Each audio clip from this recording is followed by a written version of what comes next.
I'm a psychologist and quick reality check lang tayo. Marami nagtatanong sa akin, paano daw malalaman kung toxic na ang isang relationship?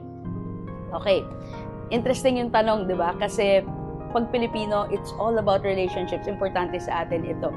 And alam nyo ba, yung behavior natin, pagdating sa relationships, madalas ito naapektuhan kung ano yung attachment style mo. So, sa psychology, may mga attachment style. So, magbabanggit ako ng 3 na common. Yung una, secure attachment. Ito yung you feel safe and supported sa mga relationships na meron ka. Pangalawa, anxious attachment. Ito yung lagi kang nangangamba, iiwan ba ako nito? Or baka hindi ako sapat? At pangatlo, avoidant attachment. Ito yung takot kang mag-open up or mag-commit kasi baka masaktan ka lang. So kapag ang relationship ay toxic, madalas nagiging cycle ito between anxious at saka avoidant attachment styles. So for example, clingy ka at lagi naghahanap ng reassurance habang yung isa naman ay nagiging distant or cold.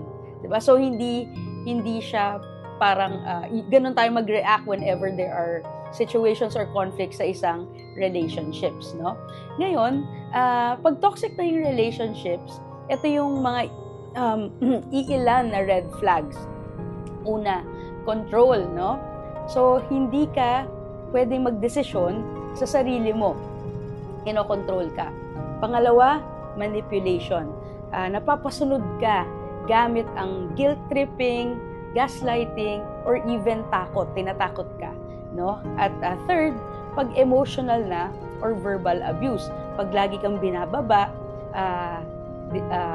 hina-highlight niya lahat ng mga mali mo, no? Gumagamit siya ng mga words that would trigger your emotions to make you think na yung worth mo mababa, yung value mo mababa.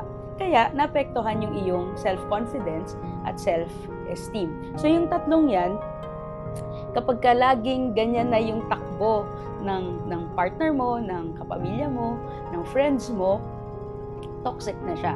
No? Kasi ang healthy relationship, rooted kasi siya dun sa tinatawag na secure attachment style. Ang sinasabi ng secure attachment style, parehong sides, they feel safe, respected, and loved. Diba? Kasi sa relationship, love should feel like home. Diba? Not like parang walking on eggshells, nangangapa.